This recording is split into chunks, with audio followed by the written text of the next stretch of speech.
Assalamu alaikum wa rahmatullahi wa barakatuhu. It's my pleasure to introduce Dr. Zakir Abdul Karim Naik, the President of Islamic Research Foundation, Mumbai. He's a medical doctor and internationally acclaimed orator on Islam and comparative religion. His critical analysis and convincing answers are grounded in fact, since he quotes verbatim from various scriptures. Since last 10 years, leading up to 2005, he has delivered more than 1,000 public talks worldwide.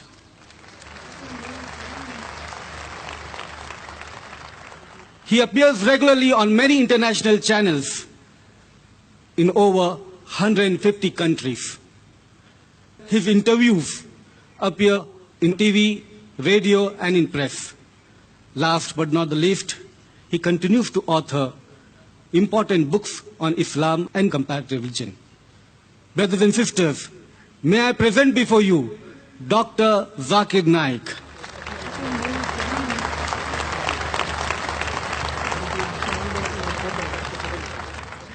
Alhamdulillah. Wassalatu wassalam. Ala Rasulillah wa ala ali wa sahbihi ajmain. Amma ba'd. A'udhu billahi minash shaitanir rajim. Bismillahir rahmanir rahim. Kul ya ahlal kitab. Ta'alu ila kalmatin sawa'in baynana wa baynakum. Alla na'budu illa Allah. Wa la nushrika bihi shay'an. Wa la yattakhidha ba'duna ba'dan arbaban min dunillah. Fa in tawallaw. Faqulu ashhadu bi anna muslimun. Rabbi shrah li sadri. Wa yassir li amri. Wahlul 'uqdatam min lisani yafqahu qawli.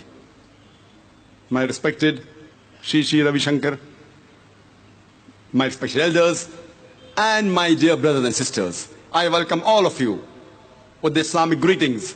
Assalamu alaikum wa rahmatullahi wa barakatuhu. May peace, mercy, and blessings of Allah, Almighty God, be on all of you. The topic of this evening's interreligious dialogue is the concept of God in Hinduism and Islam in the light of the sacred scriptures. I started my talk by quoting a verse from the glorious Quran, from Surah Al Imran, chapter number 3, verse number 64, which says, Kul ya ahlal kitab, say, O people of the book, Ta'alaw ila kalmatin sawa'im baynana wa baynakum, come to common terms as us and you. Which is the first term? Allah na'budu illallah, that we worship none but Allah, Almighty God. Wala nushrika bihi shay'an, that we associate no partners with Him. Wala yattakhiza ba'duna ba'dan arbaban min dunillah, that we erect not among ourselves lords and patrons other than Allah. Fa in tawallaw, if they turn back, faqulu shahadu, say ye bear witness, bi anna muslimun, that we are Muslims bowing our will to Allah, Almighty God. This verse of the glorious Quran, though it particularly speaks to the Ahl Kitab, the Jews and Christians, it is meant for all different types of people. It says, Ta'alaw ila kalmatin sawa'im baynana wa baynakum, come to common terms as us and you. Which is the first term? Allah na'budu illallah, that we worship none but God Almighty. Wala nushrika bihi shay'an, that we associate no partners with Him. It is not appropriate to try and understand any religion, or to try and understand the concept of God in any religion by observing the followers of that religion. Because many a times, the followers of that religion, they themselves may not be aware about the religion or the concept of God in the religion. Neither it is appropriate to observe or look at the traditions or the cultures of the followers of this religion, because many of the cultures and traditions may not be part of that religion. The best and the most authentic way to understand any religion or the concept of God in any religion is to try and understand what the sacred scriptures have to speak about that religion or the concept of God in that religion.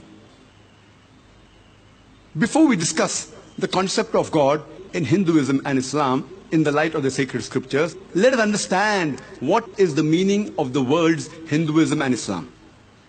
The word Hindu has geographical significance and was used to describe the people living beyond the river Sindhu or people living in the land watered by river Indus. Most of the historians, they say that this word Hindu was first used by the Arabs. Some historians say it was used by the Persians when they came to India through the northwestern passes of Himalaya.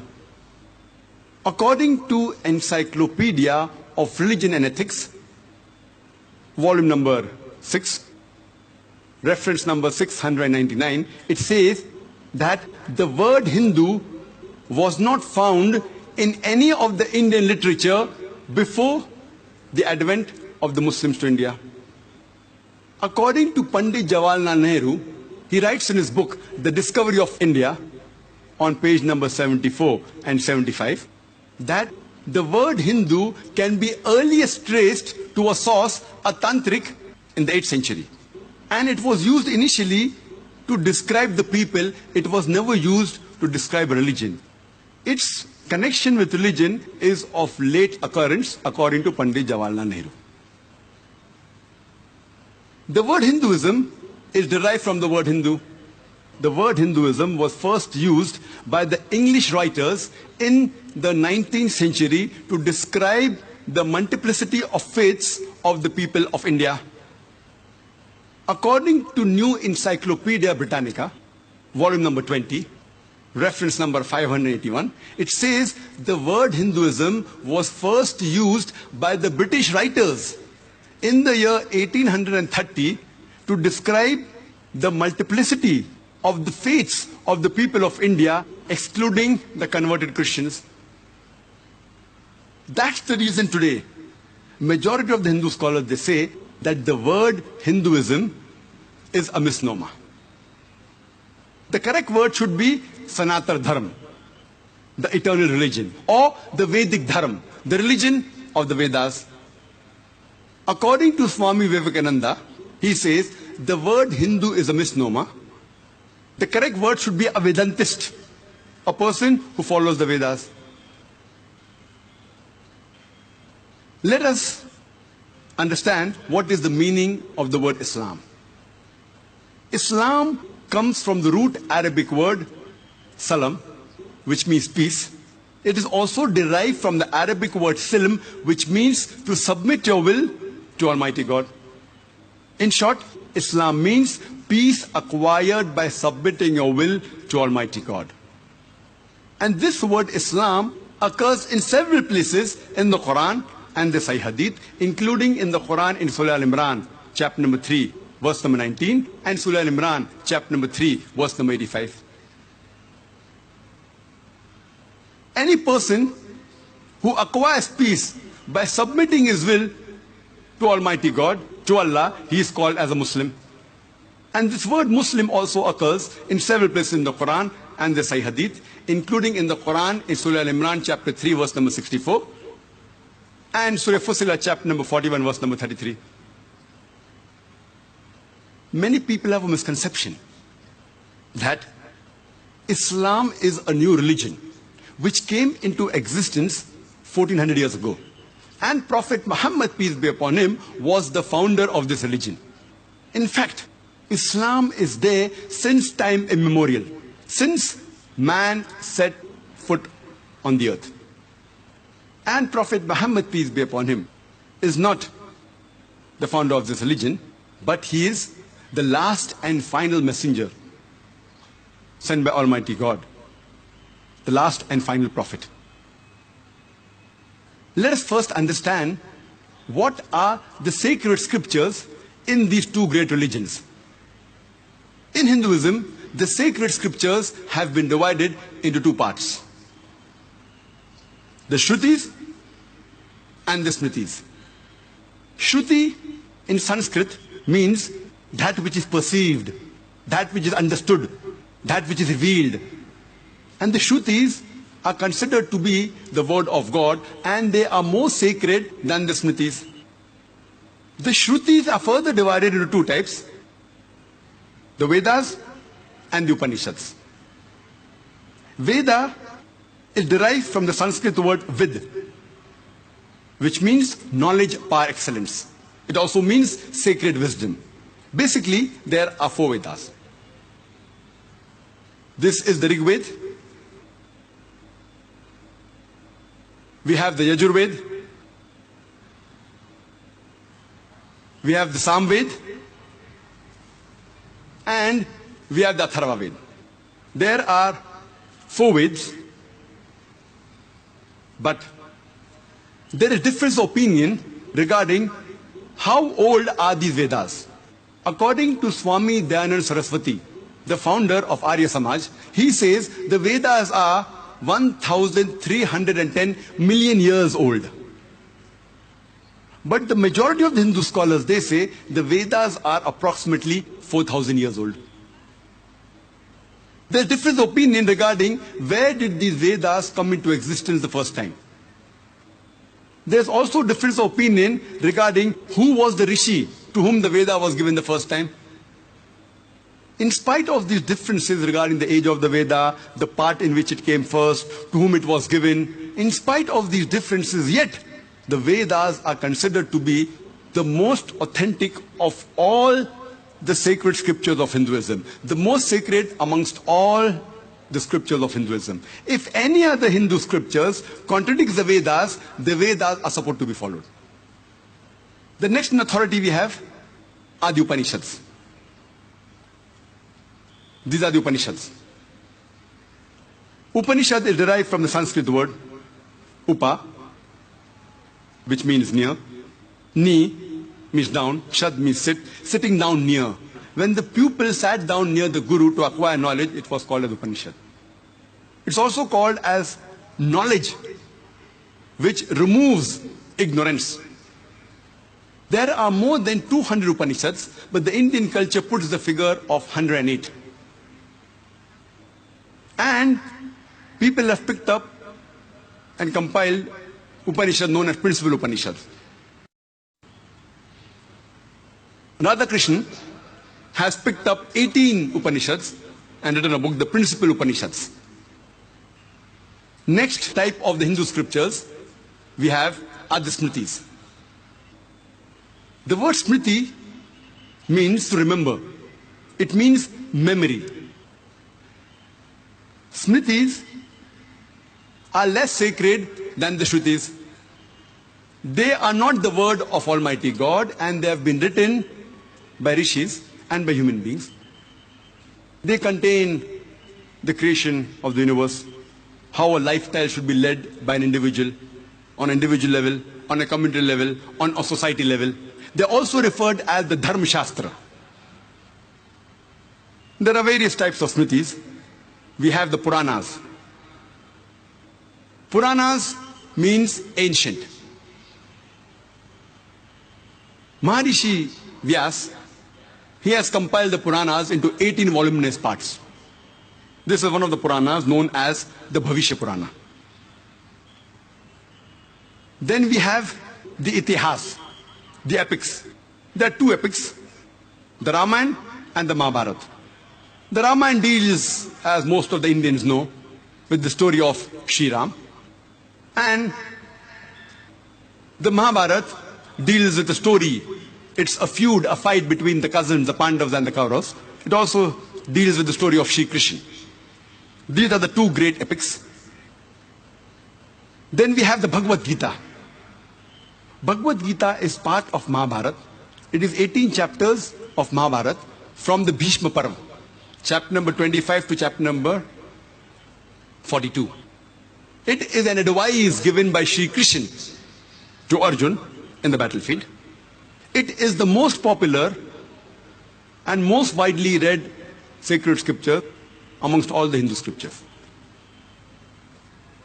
Then we have the Manusmriti and various others. This was in brief regarding the sacred scriptures of Hinduism. But the most sacred, most authentic amongst all the scriptures is the Veda. If anything contradicts the Vedas, we have to follow the Vedas. Let's discuss the sacred scriptures of Islam. The most sacred amongst all the Islamic scriptures, it is the glorious Quran. The glorious Quran is the last and final revelation of Allah, Almighty God, which was revealed to the last and final messenger, Prophet Muhammad, peace be upon him. The Quran says in Surah Ra'd, chapter number 13, verse number 38, وَلِكُلِّ أَجْلٍ كِتَاب. In every age have we sent a revelation. There are several revelations of Almighty God sent on the face of the earth. By name, 4 are mentioned in the Quran: the Torah, the Zabur, the Injil, and the Quran. But there are various others like Sufa Ibrahim. But all the scriptures that came, all the revelations that were sent by Almighty God before the last and final revelation, the glorious Quran, they were only meant for a particular group of people. And the message which they preached was supposed to be followed only till a particular time period.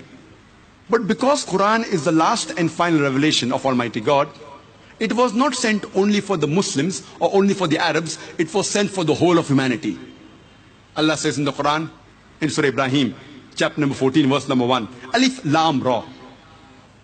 We have revealed this book to thee, Prophet Muhammad, peace be upon him, so that thou may leadest the humankind from darkness to light. Not only the Muslims or the Arabs, but the whole of humankind. The same message is repeated that the Quran is for the whole of humankind in several verses, including Surah Ibrahim, chapter number 14, verse number 52, Surah Baqarah, chapter number 2, verse number 185, and Surah Az-Zumur, chapter number 39, verse number 41, that the Quran was revealed for the whole of humankind. The next scriptures in Islam are the Sahih Hadith, the authentic sayings and traditions of Prophet Muhammad, peace be upon him. There are many. One of them is the Sahih al-Bukhari. We also have the Sahih Muslim.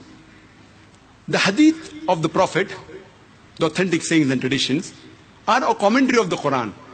They are complementary to the Quran. They will never contradict the Quran.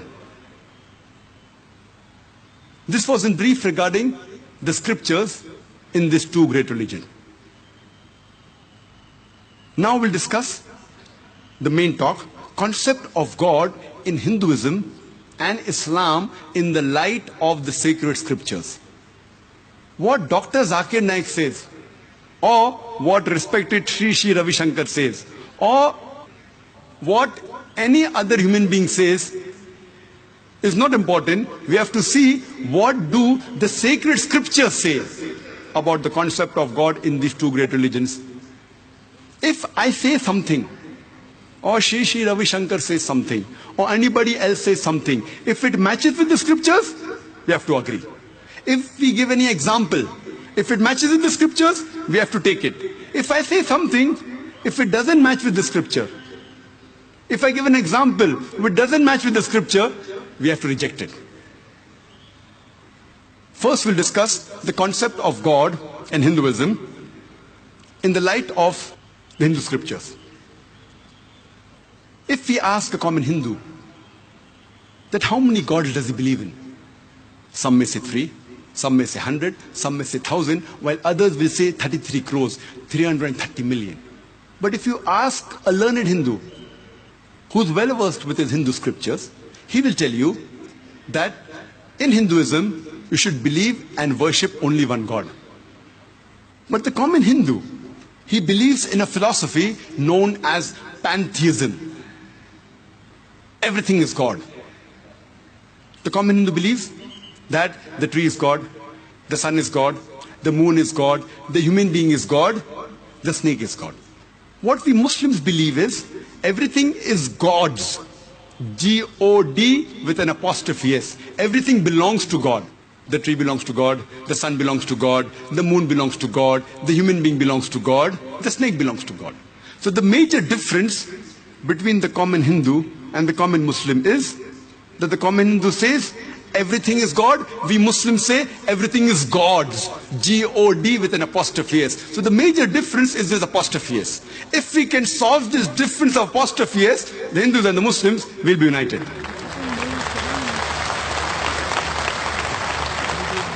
How do you do it? As the Quran says, "Ta'alaw ila kalmatin sawa'in bainana wa bainakum." Come to common terms as between us and you. Which is the first term? Allah na'budu illallah. That we worship none but Almighty God. Let us try and understand what do the sacred scriptures of Hinduism have to speak about Almighty God. It's mentioned in the Chandogya Upanishad, chapter number 6, section number 2, verse number 1. Ekam evidityam. God is only one without a second. It's a Sanskrit quotation. I know that I'm speaking in front of a great scholar of Vedas, Sri Sri Ravi Shankar. I'm just a student.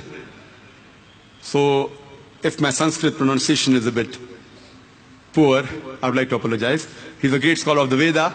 I'm just a student of Islam and comparative religion, as well as student of the Hindu scriptures and the Vedas. It's mentioned in Shvetashvatara Upanishad, chapter number 6, verse number 9. Nachasya kasij, janita na chadipa, which means of him, of Almighty God, there are no parents. He has got no Lord. Almighty God has got no father. He has got no mother. He has got no superior. It's mentioned in the Shvetashvatara Upanishad, chapter number 4, verse number 19. Natasya pratima asti. Of that God, there is no pratima, there is no likeness, there is no image, there is no picture, there is no photograph, there is no sculpture, there is no statue. It's mentioned in Shvetashvatara Upanishad, chapter number 4, verse number 20. No one can see that Almighty God. And it's further mentioned in Bhagavad Gita, chapter number 7, verse number 20. All those whose intelligence has been stolen by material desires, they worship demigods. Some of the translations say that all those whose intelligence has been stolen by material desires, they worship idols. And this quotation is also mentioned by Sri Sri Ravi Shankar in his book Hinduism and Islam, the Common Thread, in the section of not worshipping other gods on page number 3. He gives the quotation but does not give the reference. The reference is Bhagavad Gita, chapter number 7, verse number 20. It's further mentioned in Bhagavad Gita, chapter number 10, verse number 3, that they know me as the unborn, not begotten, the supreme Lord of the worlds. Amongst all the Hindu scriptures, the most sacred are the Vedas. It's mentioned in Yajurved, chapter number 32, verse number 3. Natasya pratima asti. Of that God, there is no pratima. Pratima, as I said, means likeness, image, picture, photo, sculpture, statue. It's further mentioned in Yajurved, chapter number 40, verse number 8. Almighty God is imageless and pure. It's mentioned in Yajurved, chapter number 40, verse number 9. Andhatma pravishanti ya asambhuti mupaste. Andhatma means darkness. Pravishanti means entering. And asambhuti means the natural things like fire, water, air. They are entering darkness, those who worship the natural things like fire, water, air, etc.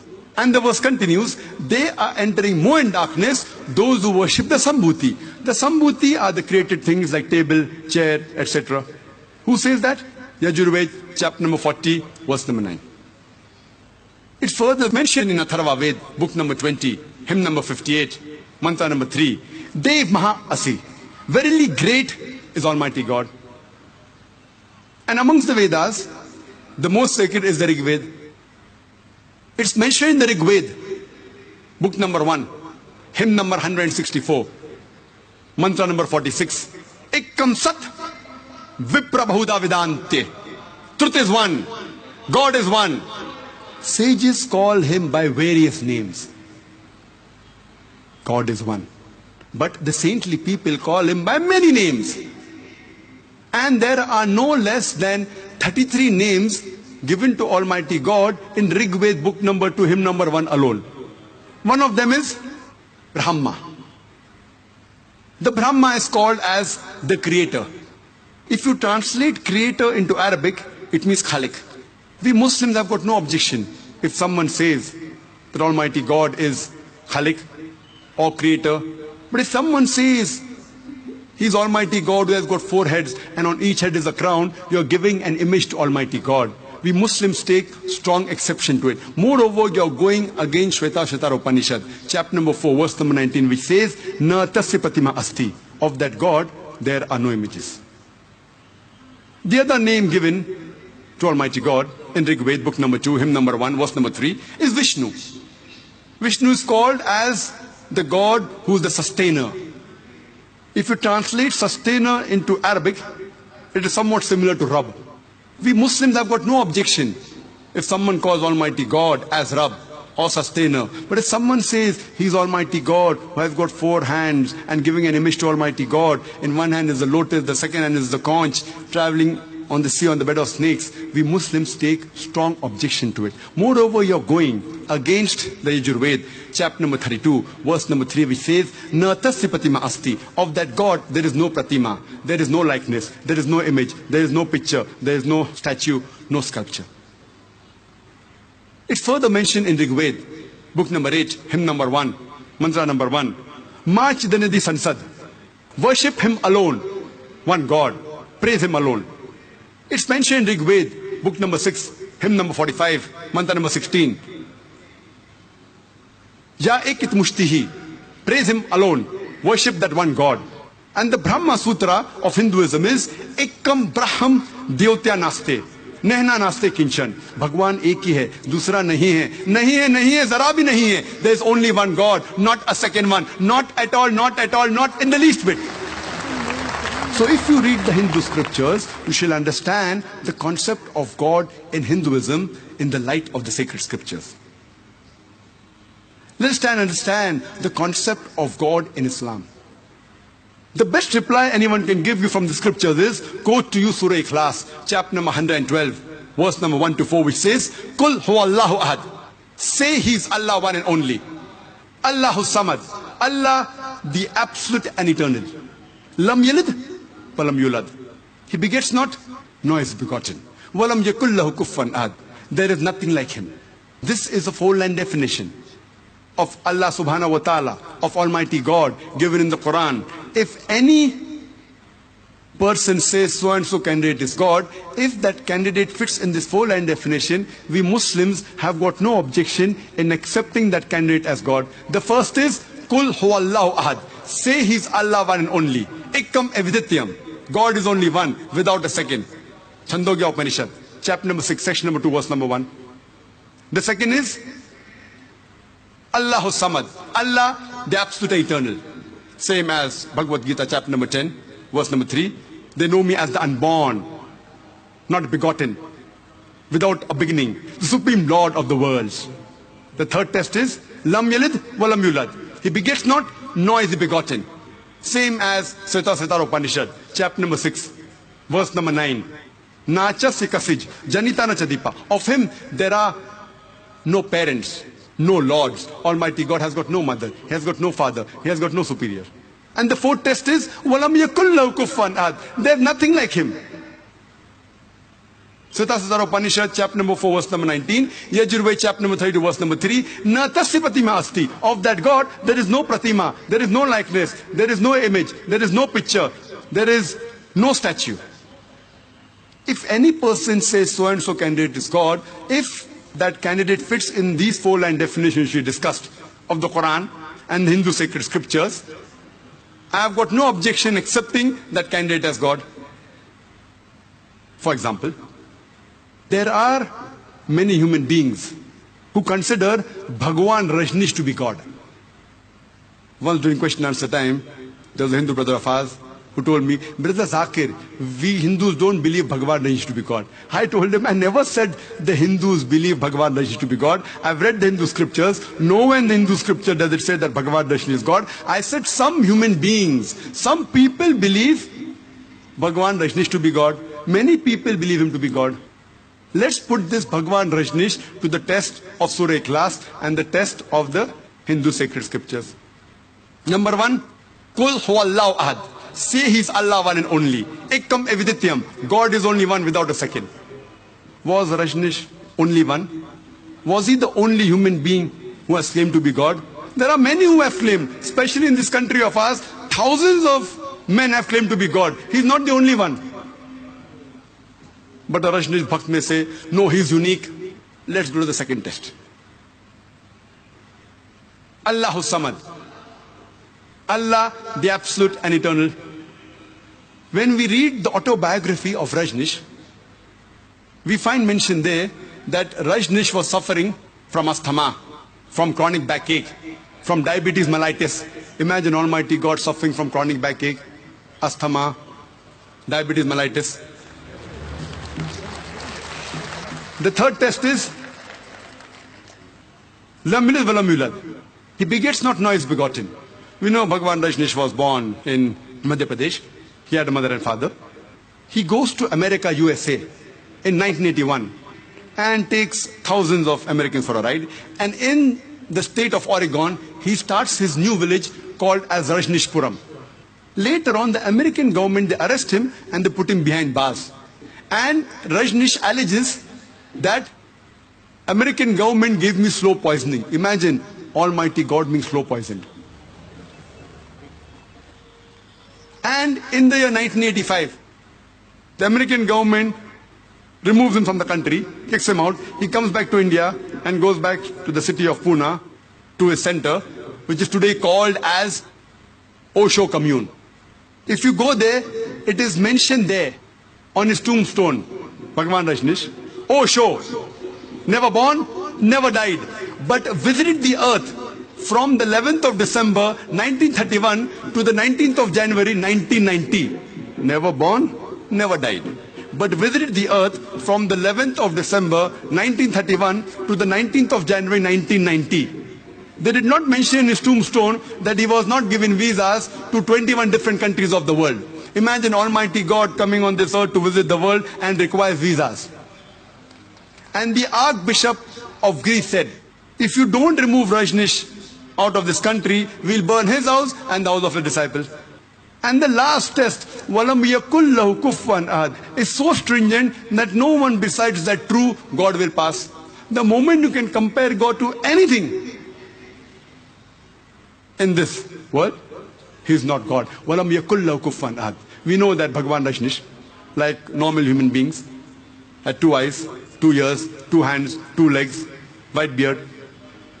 The moment you can compare God to anything in this world, in this universe, he is not God. Walam yakul lahu kufuwan ahad. Suppose someone says that Almighty God is 1,000 times stronger than Arnold Schwarzenegger. You might have heard the name of Arnold Schwarzenegger, the person who got the title Mr. Universe, the strongest man in the universe. The moment you can compare God to anything in this world, whether it be Arnold Schwarzenegger or Dara Singh or King Kong, whether it be 1,000 times or 1,000,000 times, the moment you can compare God to anything in this world, he is not God. Walam yakul lahu kufuwan ahad. There's nothing like him. This was, in short, the 4-line definition of Almighty God. I call it the litmus test for theology, for the study of God. Otherwise, the Quran says in Surah Isra, chapter number 17, verse number 110, Qulidullah abidur rahman ayamatadu falal usmal husna. Say call upon him by Allah or by Rahman. By whichever name you call upon him, to him belong the most beautiful names. You can call Allah by any name, but it should be a beautiful name, and a name which he has called himself.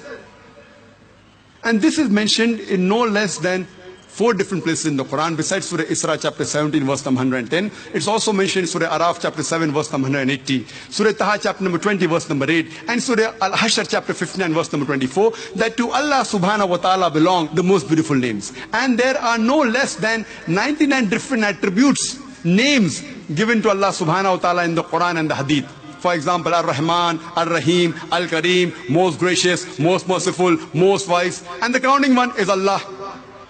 Why do we Muslims prefer calling Allah by the Arabic word Allah instead of the English word God? Because a person can play mischief with the English word God, which you cannot do with the Arabic word. If you add S to God, it becomes gods, the plural of God.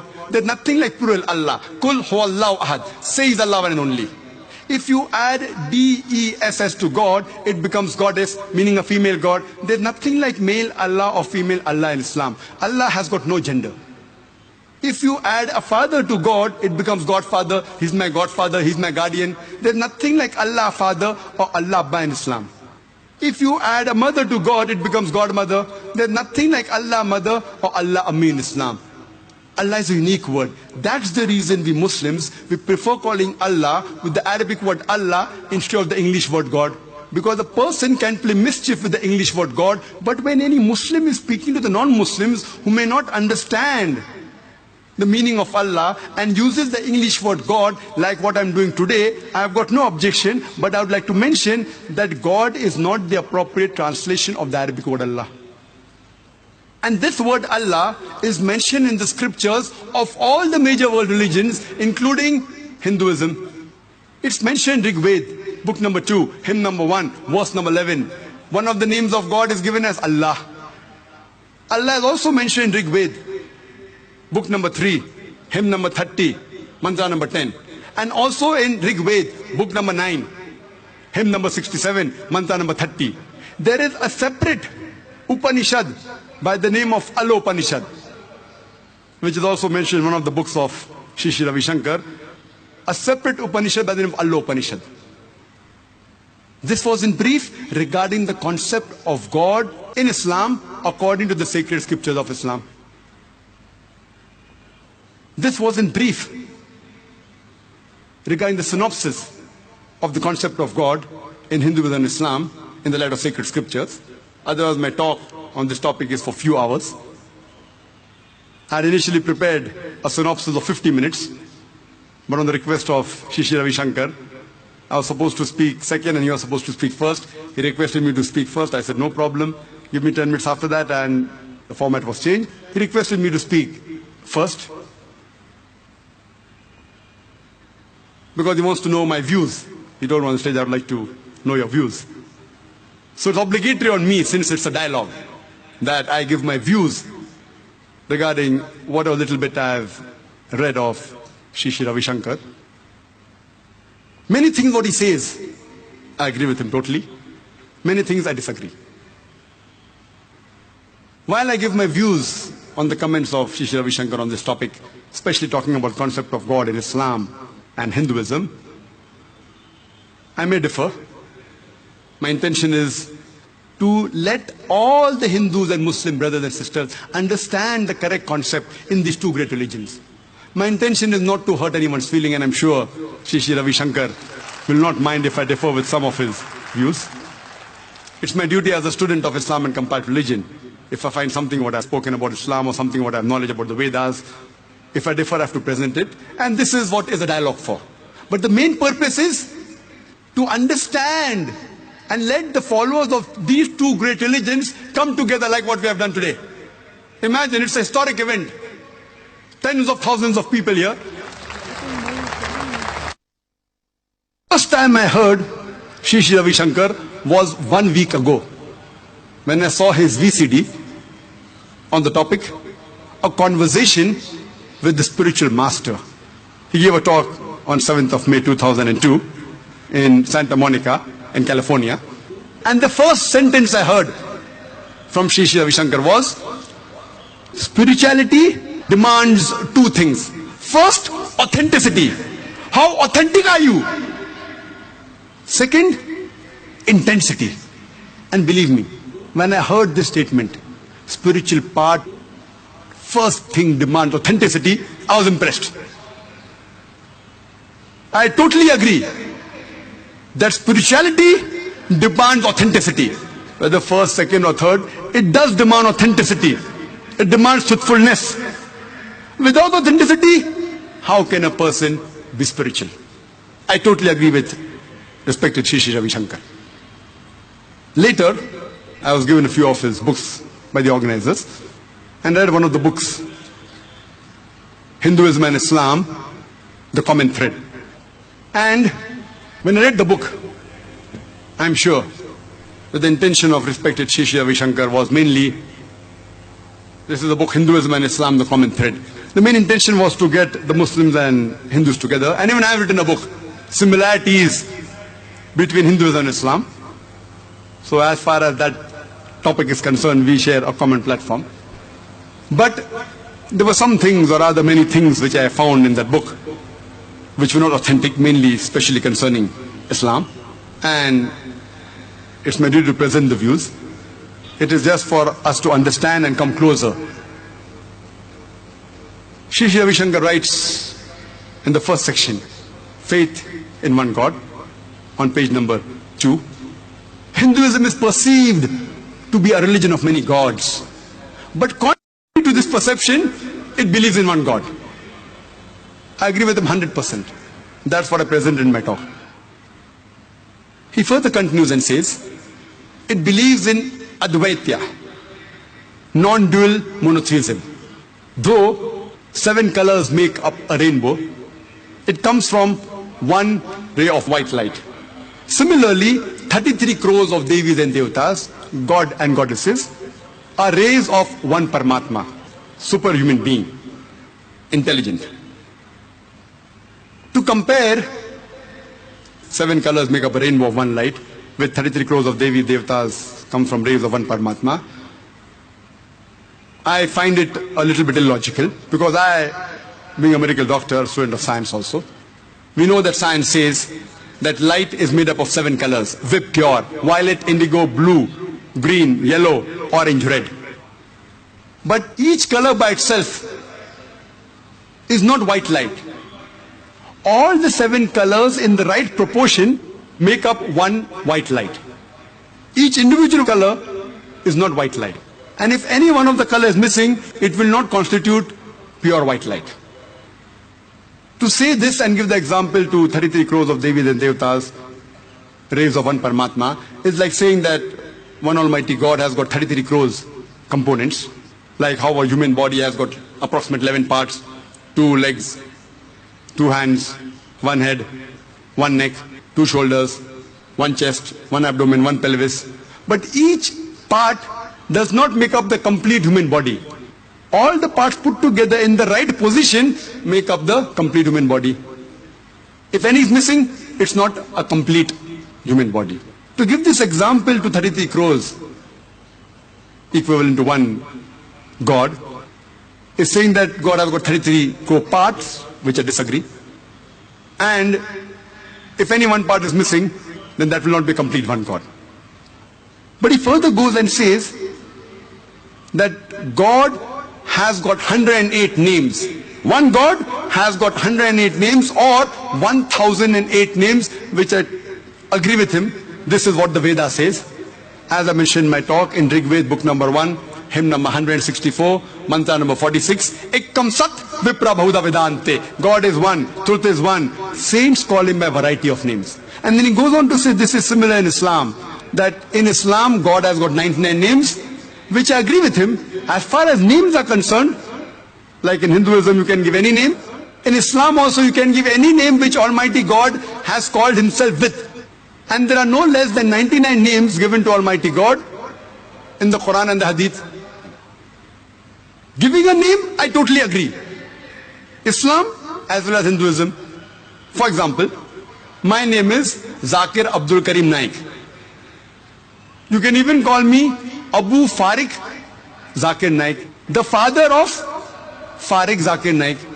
You can even call me Abu Zikra Zakir Naik, father of Zikra Zakir Naik, or father of Rushda Zakir Naik. 4 names, 4 different names, but all pointed to the same person. All are unique, only pointed to me and no one else. So giving names, totally correct, as the Vedas says, as the Quran says, as long as the name is a beautiful name and it is a name which Almighty God prefers calling himself with. Further in the section number 3 of modes of worship, on page number 3, Sri Ravi Shankar gives an example in this book. A picture of a person is not the person. A visiting card of a person is not the person. Similarly, the idol is the symbol of Chaitanya, consciousness and divinity. I totally agree with the first part, that the picture of a person is not the person, the visiting card of the person is not the person. But further saying that the idol is the symbol of divinity, I think, with my limited knowledge, it is against the Vedas in Yajurveda chapter 32 verse number 3.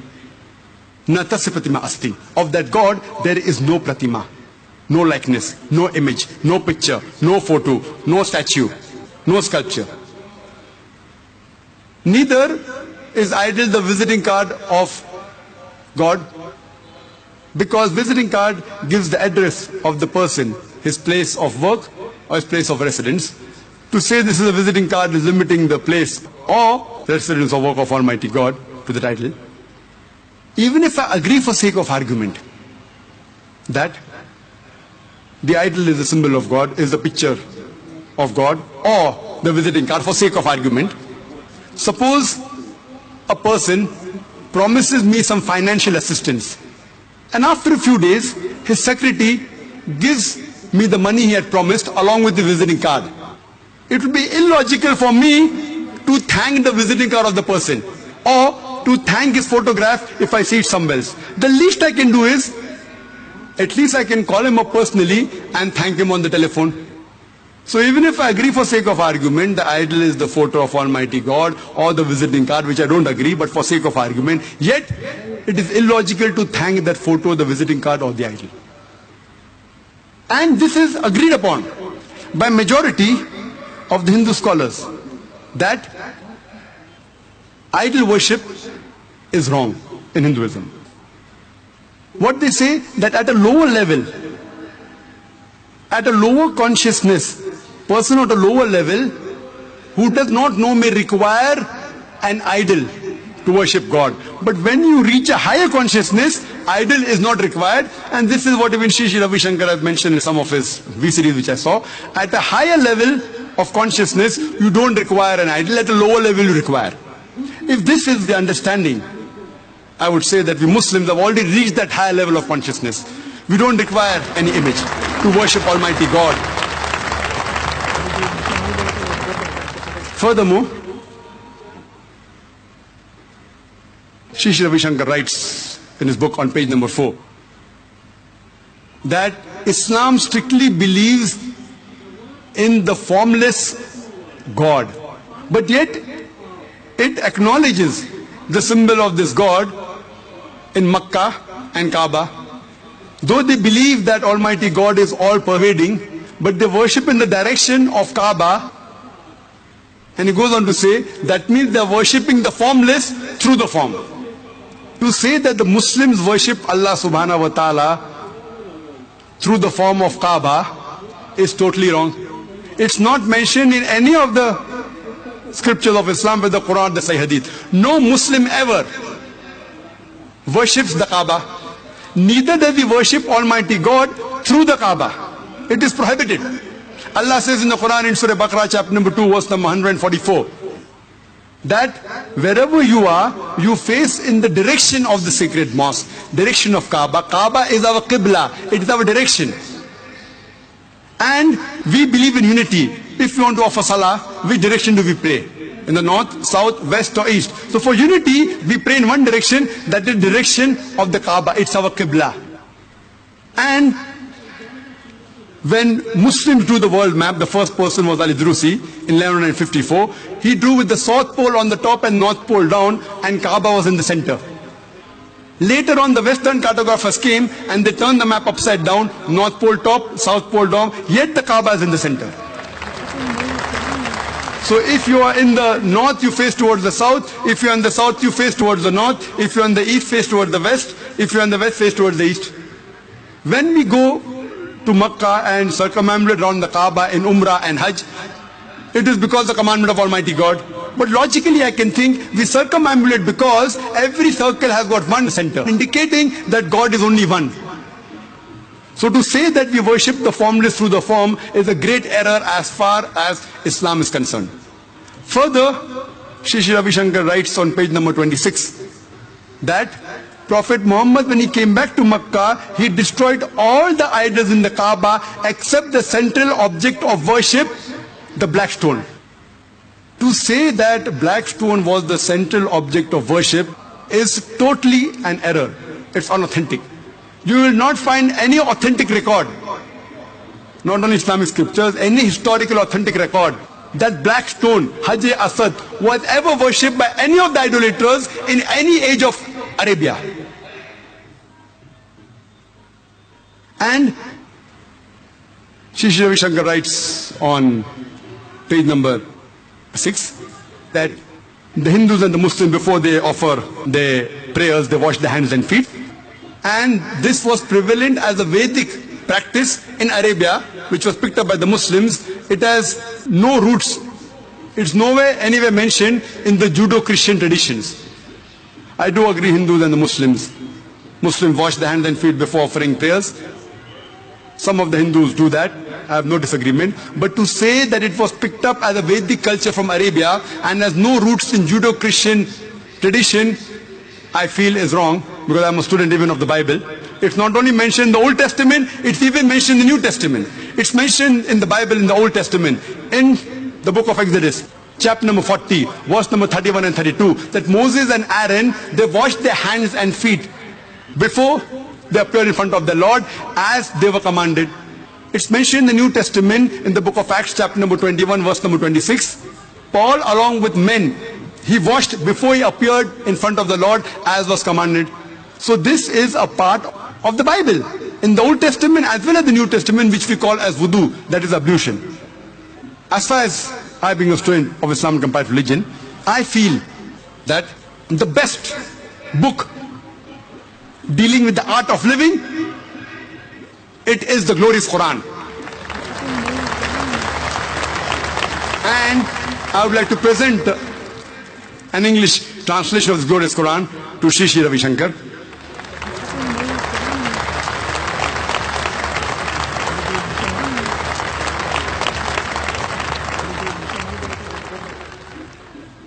The followers of most of the religion except Islam, they believe in the concept of anthropomorphism, that an Almighty God taking forms, including human form.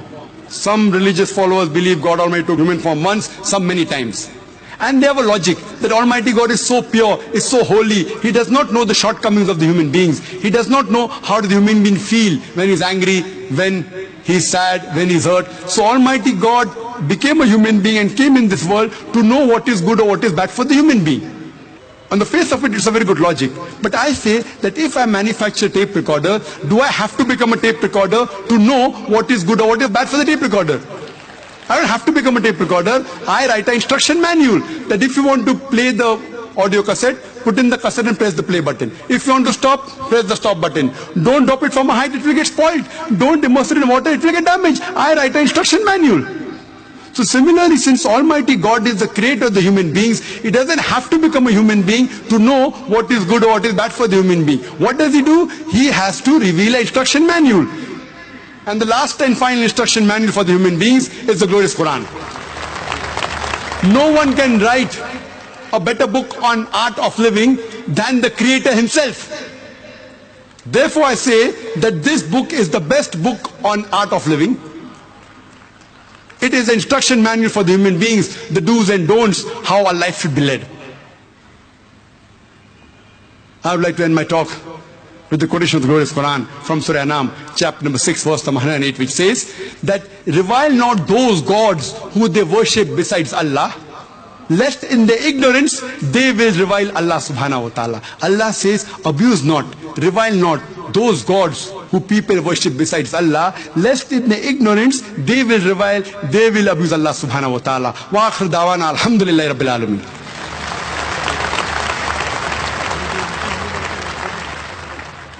Now I call upon Sri Vinod Menon